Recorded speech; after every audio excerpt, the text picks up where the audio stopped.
ask my question? Zochi and Bud.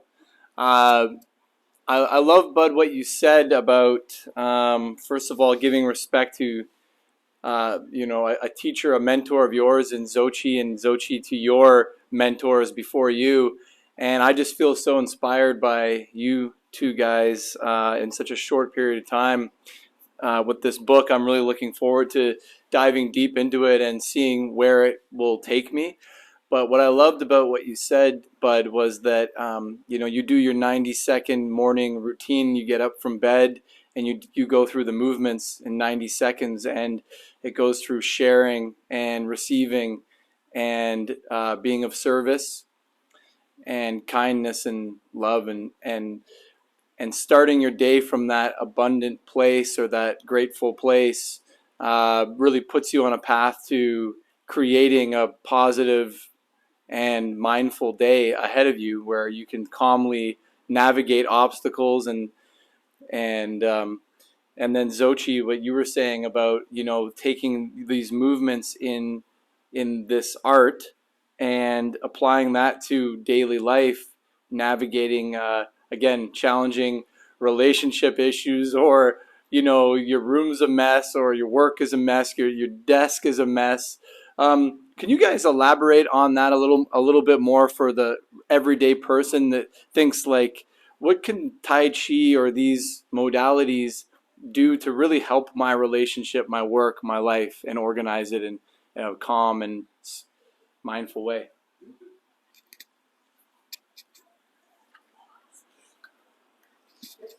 Thank you. So the simplest thing is, it's like once these practices, whether it be yoga or Tai Chi, transform or whatever, once these practices come into real life. So you take your 90 seconds and you sit down and you do that. And then you go and you complete something, like make up your bed, right? You're just saying that I'm done with this. I'm moving forward, right? You become a little bit more organized. What is my priority, right? So you take that single thread of like resetting, and you address it with relationships. Maybe I've had a bad day, right? It takes a lot of strength to rebalance and make yourself vulnerable and then present yourself in a way that says, I made a mistake. I made a mistake. And so that's a reset, right? How we use our language and not actually getting. So English is a very aggressive language, right? Very violent language sometimes. As a photographer, using the word shoot is, it's like, oh, that comes out. I'm going to do this photo shoot, right? Just something simple. Instead of really thinking through it, it's become a part of the culture, right? So now we have to come back and we go, how do I say actually what I'm doing in a non-aggressive, non-violent way? I'm documenting. I'm capturing the moment, right? Those are that having the embodied practice, then you start rethinking, how am I living my life? Right? I know things are acceptable. I can get angry with someone and they did something and I'm at full right to do that. But is it well? Is it balanced? Is that the life that you want to bring in to? And so that's the way you actually bring it into your life, by slowing down, really looking at the affirmations and saying, what is that? And taking it apart, right? So everything that is written here, there's more underneath it, right? And so what does that mean? Asking the question over and over again and not knowing what the answer is, doing the physical movement and allowing it to emerge. And then you'll say, oh, I don't do that. I just do that here, but I don't do it here, right? Why? Why don't I do that here? I can center and I can align. It's like there's plenty of people out there in the world that sit on a cushion, right? And they can sit for 2 or 3 hours. I know a couple of them, and I'm going, God, I wish I could sit like that. But they're terrible people, right? They haven't dealt with their trauma, right? They haven't dealt with the stresses. And so it's more and therefore they haven't taken the practice from the cushion and into the world, right? Did that answer your question? Yeah, yeah, I think it really did, and I'd love to hear Bud's take on it Right. as well. But I think to an everyday person that thinks how is it that something like Tai Chi.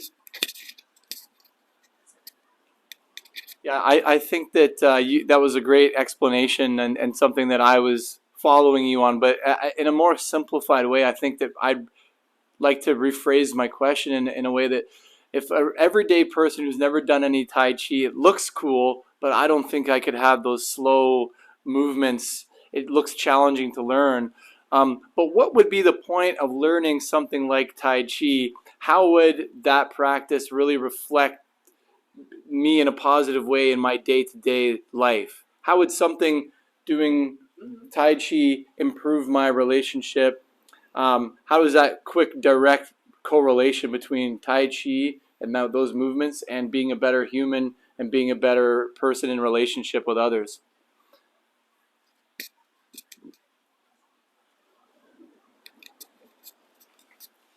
So there's a couple movements that really resonate with me every time I do them, and they do affect how I engage with the world in my own activities. And there's a movement where you're going, you are blessed, and I forgive myself. We've all made mistakes. I am blessed, and I forgive myself, and then I will accomplish my goals. Now those resonate all day long. What are my goals? Oh, my goal is this, and I'm going to stick it because I said I'm going to accomplish my goals. In a sense, I set up a target and a destination. I've left, by golly, I've left the past.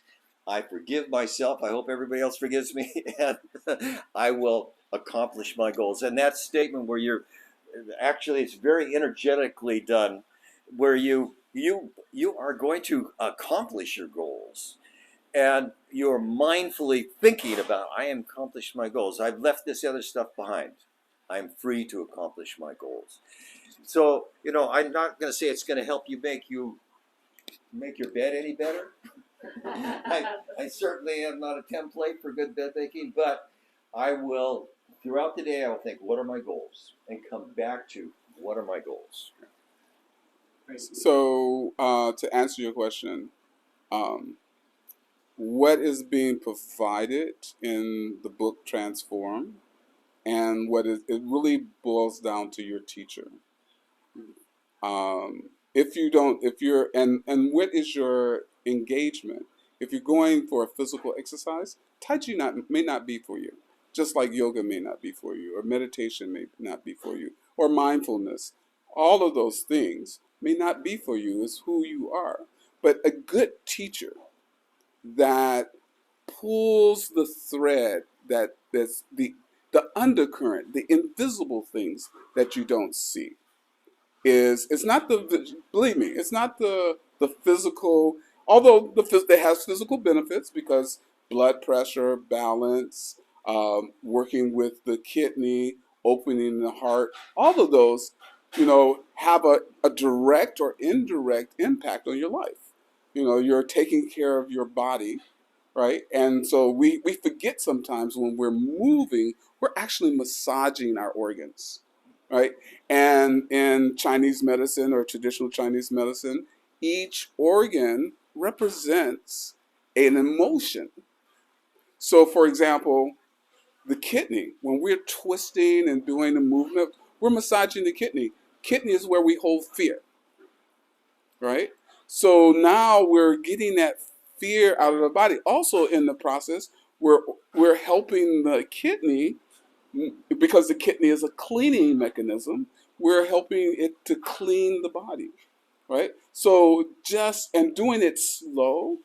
Why slow, right? Doing Tai Chi just in a sense of slowness.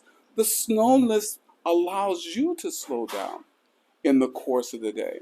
It gives you a pace of being with yourself. And like I talked about today, it puts you back into the driver's seat, right? Sometimes we are moving so fast, we're the passenger. And our body is doing it is like we're observing and we're not the driver, right? So we want to come back and be the passenger. And so the breathing of the Tai Chi, the slow movement of the Tai Chi, is actually where we start to get away from the sympathetic nervous system and start using the parasympathetic nervous system.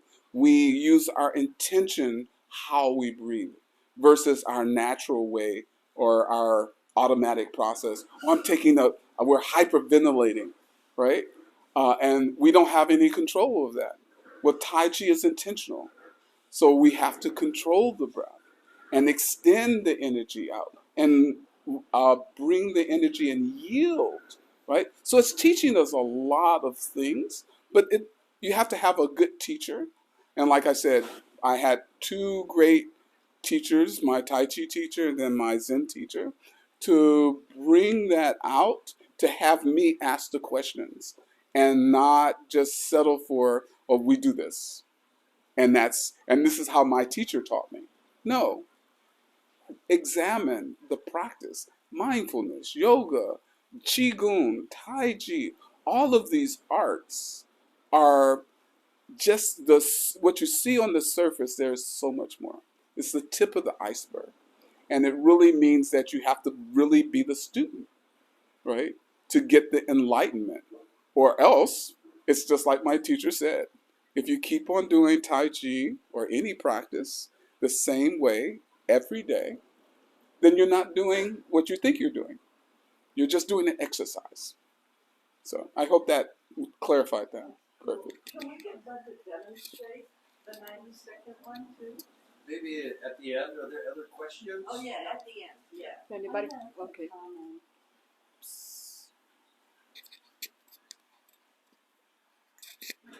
Thank you. Thank you, Bud and Zoshi.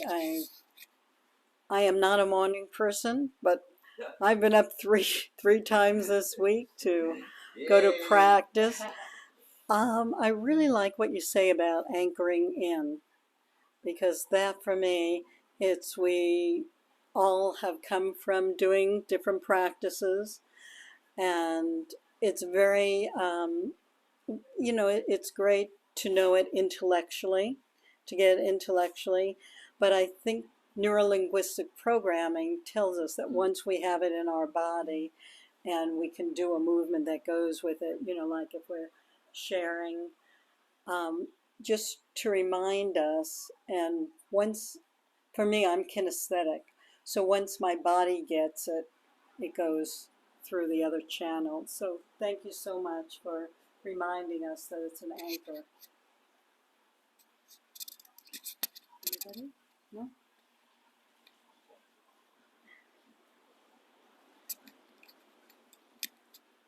Hi, guys. I guess I want to know from both of you if, and this might be too personal, but if something happened to you in both of your lives that made you want to become more mindful or more self-aware, or did it start at a young age? I guess I'm wondering how you came about.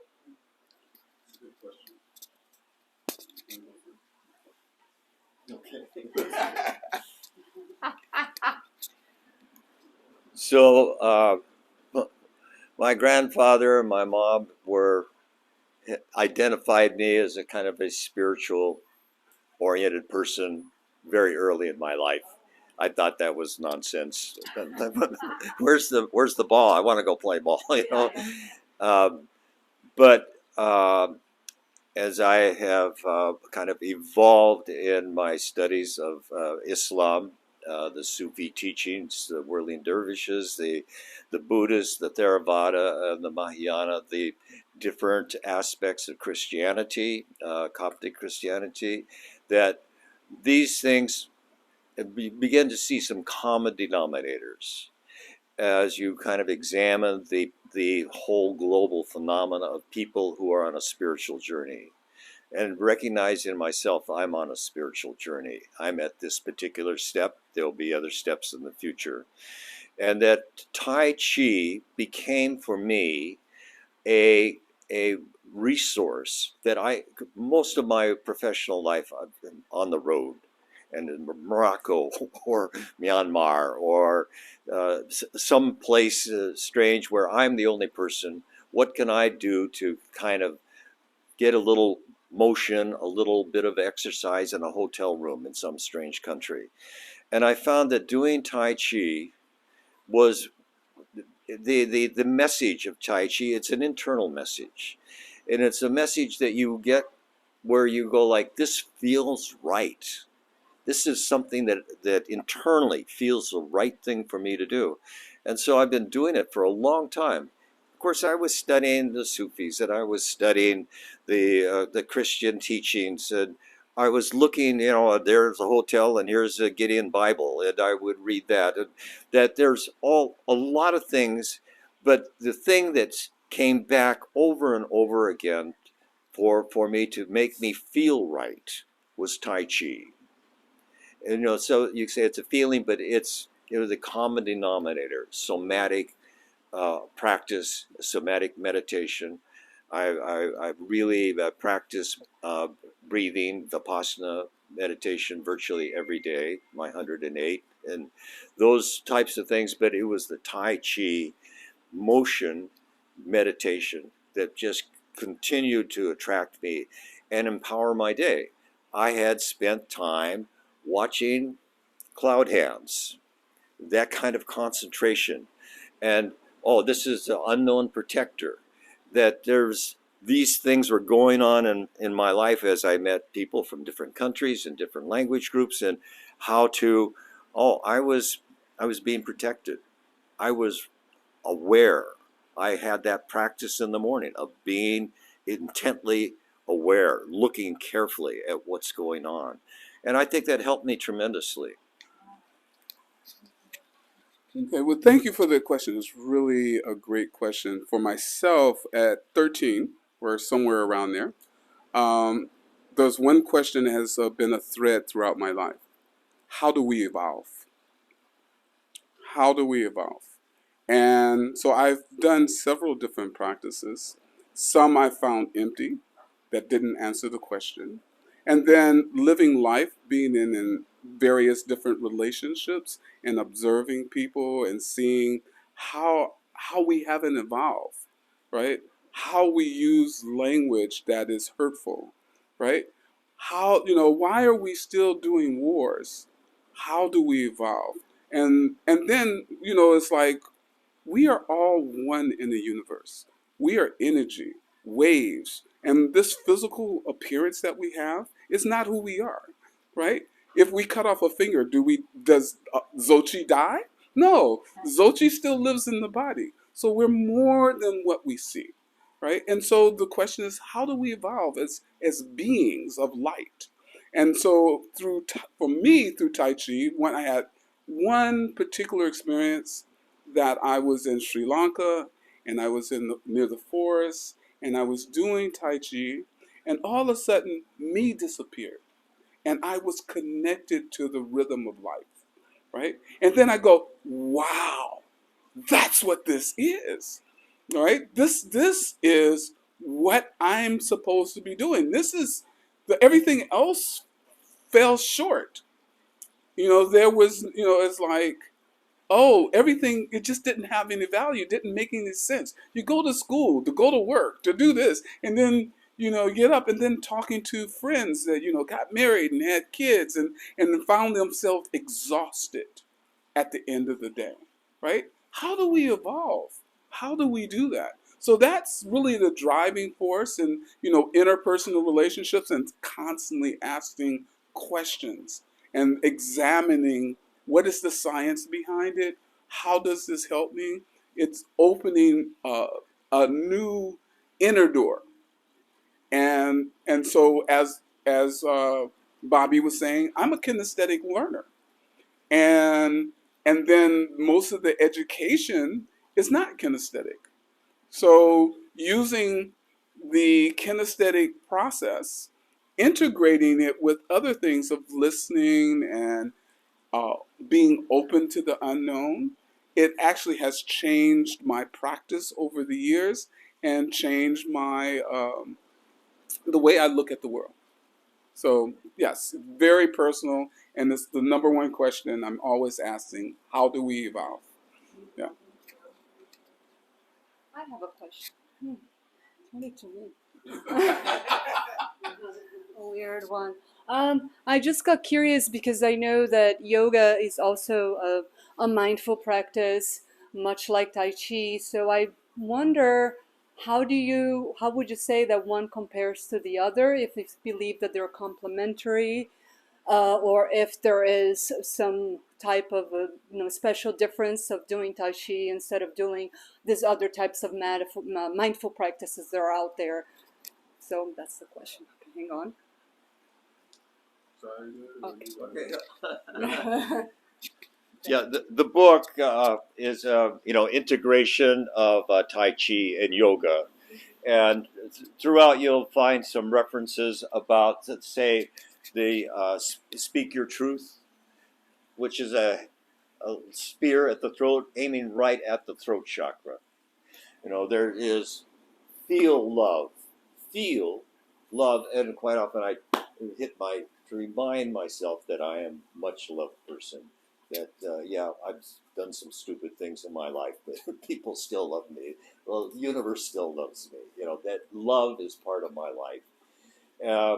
The the reset. The kidney, the lower chakra. You know, thinking about how we have the yoga chakras as part of our learning experience in yoga, and then integrating that into Tai Chi, transformation Tai Chi. For me, it was kind of like I've taught yoga, been part of the prison yoga project, and where people are kind of coming out into the world. Yoga is a very relatively easy vehicle for people to start to re-engage with civilization, whereas Tai Chi is a bit more challenging for people. Not everybody can get into moving slowly and watching every single part of your body as you're moving. Whereas yoga, there's more of a tendency to hold a pose, which has tremendous physiological benefits. But for me, it was going back to integrating the values of both of them. I would not say one is better. I say each individual person needs to find their own path. That's a really great question. A lot of people are confused. What's the difference between Tai Chi and Qigong or yoga? But let's start with the term yoga. What is yoga, right? Yoga, by definition, is yoking the mind, body, and spirit. So any practice that we do that is connected to yoking the mind, body, and spirit is yoga. If you go to India, which is the root of most all of these practices, they look at Tai Chi and say, that's Taoist yoga, right?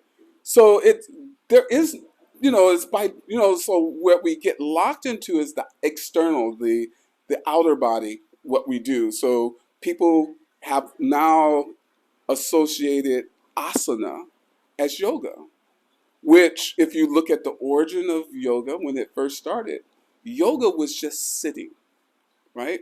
The Buddha sat under the Bodhi tree, right? And achieved enlightenment, right? So I think it's more a contemporary misunderstanding of what yoga is, and just really choosing something that fits you, and that it is a mind-body practice. And therefore, yoga, Tai Chi, Qigong, And all those other practices are, by definition, yoga, right? And then it's just really choosing what fits you. I like Tai Chi because, and I love teaching Tai Chi because we move through the world. We're human. We move through the streets and so forth and so on, and we don't sit, right? So it's great having a meditation practice, having a yoga practice, but where we get upset and frustrated with life, we are in the process of moving. And then how do we control our breath? How do we see the other side of the story, right? So I like Tai Chi because it allows me to regain control of my presence and allows me to look and examine my relationships with the environment and with the interaction with our community. I mean, Tai Chi is known great to be with community because people don't just do Tai Chi and leave. They are communing together, right, and being helpful with each other, and that, again, that's how we evolve as a community working together. So really, understanding first the definition, two, understanding it's your choice, and then three, what is the purpose of our practice, the underlining purpose of the practice, not our personal, the intention that is inclusive of ourselves and greater than ourselves.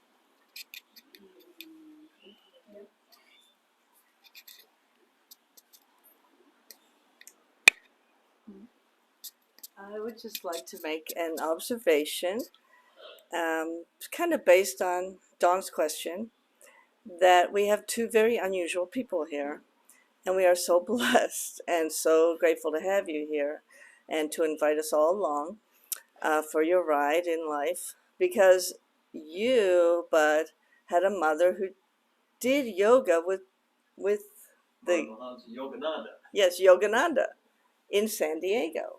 He was born in San Diego. His mother was doing yoga with the famous author of Autobiography of a Yogi, which was the only book on, what's his name, the Apple guy, Oh, Stephen Jobs. Steve Jobs' iPad. The Kindle is the only book on there. He gave it away to everybody. And here, this man's mother was doing yoga way ahead of her time, right, with this guy, spiritually. So you can see how Bud has followed the spiritual path from a very young age. Like Dawn said, well, what happened to you? Nothing. He just was born in this body that was already awakened. Your mother's very aware. And you started, right? And then how many 13-year-olds ask, how do we evolve? I mean, it's not like anything happened to him, but when I was 13, I was reading Life After Life, and I was looking for meaning of life and things, sure.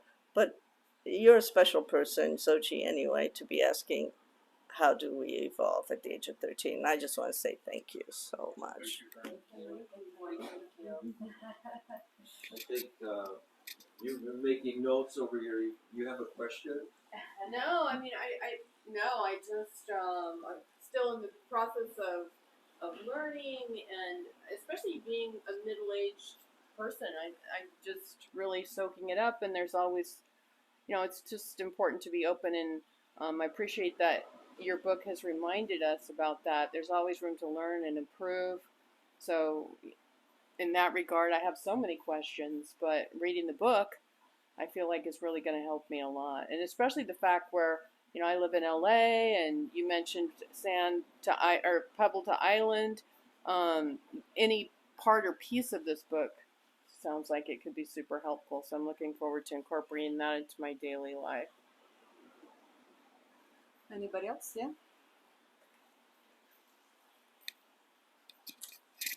I'd just like to piggyback on what Catherine said, because I thought it was really interesting. And I've recently been doing a little bit of research on, I hope I say this right, but epigenetics and some intergenerational traumas that especially Western culture has been experiencing for, probably hundreds of years. But it's interesting that Bud and Zochi were kind of, enlightened young people at that time, and interested in making positive change within themselves, and therefore making their communities better, their relationships better.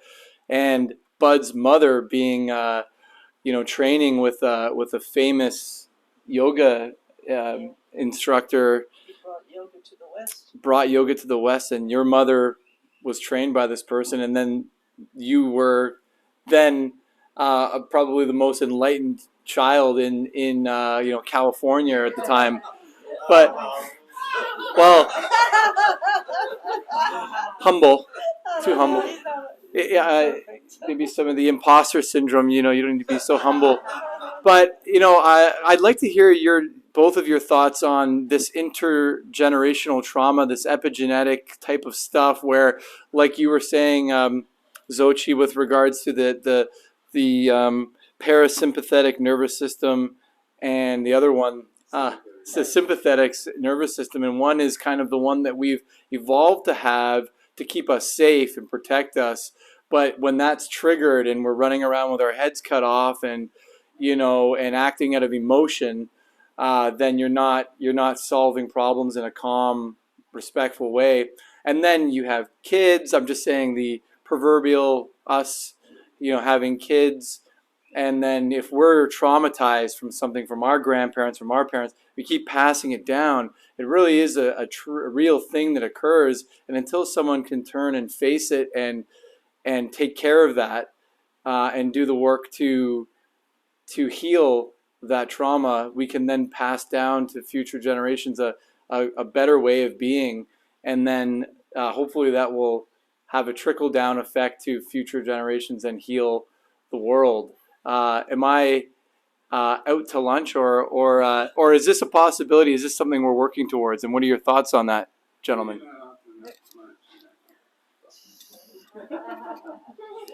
The thing is the data has shown that when we're talking about the that process, that is in our DNA. But also the data is shown that we can change our DNA and create new pathways in our mind, but through these practices, right? So, and then if, it's like we're traumatized either through paper cuts, we're traumatized by major events in our life, divorce, marriage, moving, death, right? And then our society, it's not necessarily, there's trauma, losing your job, right? Imagine you lose your job, you lose your wife, you're moving, right? You're in the 100 case, of being traumatized. And then what happens to the body? The body reacts like it's programmed, right? That it shuts down the organs, right? And so if you're gaining weight, that's could be not what you're eating, but the stress that from the cortisol that's going into the body, right? You have a variety of chronic diseases that constantly reoccur, right? So you have to have a practice in creating a lifestyle and community that can support that. A lot of people, they go to a retreat, they feel really, really great. And then 2 weeks, they're ready to kill somebody, right?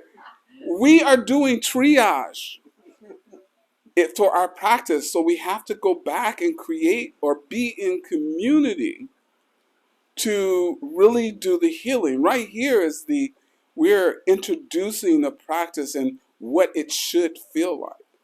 But when you go back into the world, you have all those stressors and traumas and so on. And if you haven't prepared a place in your house where you can do meditation, the same place, and you haven't made a schedule that you're going to do meditation at a particular time, or if you haven't made a schedule in your work schedule that there's just white space, that you're not doing anything, then you're just re-traumatizing yourself.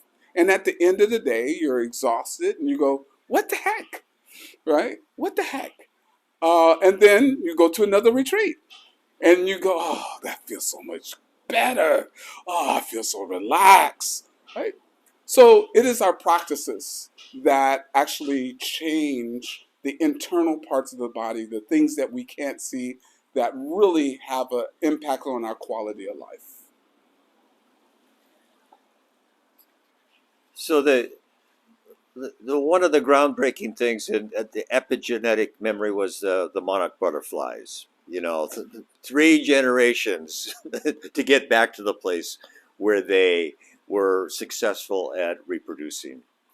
That this genetic drivers in our behavioral response to other people, these a lot of ways we're just monkeys that can drive cars. You know, we are really biologically kind of a member of the chimpanzee family, and so that's a powerful driver in our response.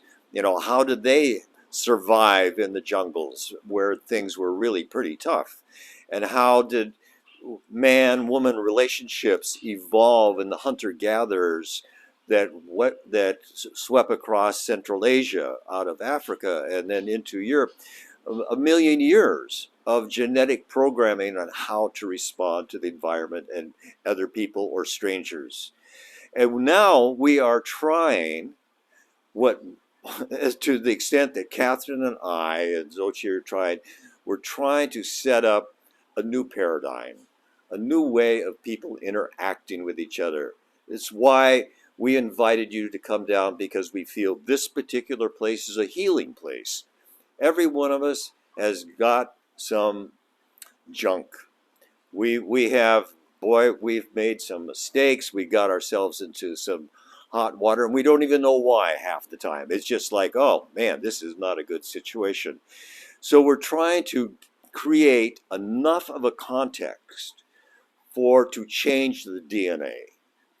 You've got stuff from your maybe your great grandfather Vikings. Maybe they did some terrible things. I know some of my relatives did some terrible things, but there was also one relative that I had who was a Quaker, and long before I knew I was completely anti-war, you know, there was this Quaker. What do Quakers do? I don't know. I'd sit with them a few times, and oh, they're sitting peacefully. They are not engaging in argument and combat. Boy, that resonated with me. You know, I was at about age 12. Billy Graham was having a big revival in the San Francisco State University football stadium. That place was full of evangelical people. My parents, much to my, and now I look back and I go, why would they even do that, given what I know about them? But they took myself and my brother, and Billy Graham saying, "You want to be saved? You know who you are? Come on down."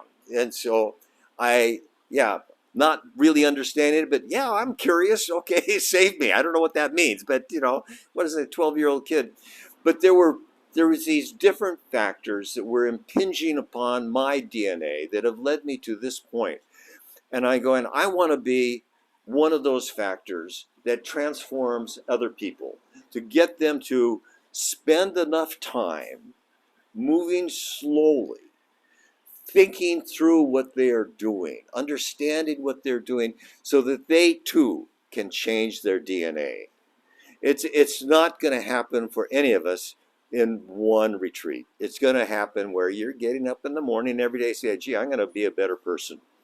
You know, oh, maybe I can do this transformation. Or maybe if I do some yoga or think about chakras, that there's going to be a cumulative effect, because what we know about changing DNA is that there's this process that it repeats, and then finally it links into the strands. So you have to kind of continually do this stuff to make that DNA transformation process happen inside yourself. I wish I knew more about it. It's a wonderful question, because if we understood more about it, maybe we could have a bigger impact on the world. And just remember, it takes 21 days to change a habit, right? So And that's just one habit. So of 21 days focusing on that. So our practice can't just be today and then go off to something else. It's our commitment to the practice is the really important. How we commit to the practice, because as Bud was saying, it could take a lifetime to make that change. But if you're in a family or a community that support it, maybe that number shrinks because you're actually practicing, like the Quakers, right? They're actually practicing that lifestyle, that belief every day. They wake up every day, right? And practice, not speaking, right? So yeah. So then the retreat from now on needs to be at least 21 Yeah, days. yeah. 27. Okay, all right, yeah. Right. I'll give you a flag on that. That's a cute thing we can do demonstration. Right. But anybody else or no? Okay, let me just pause this.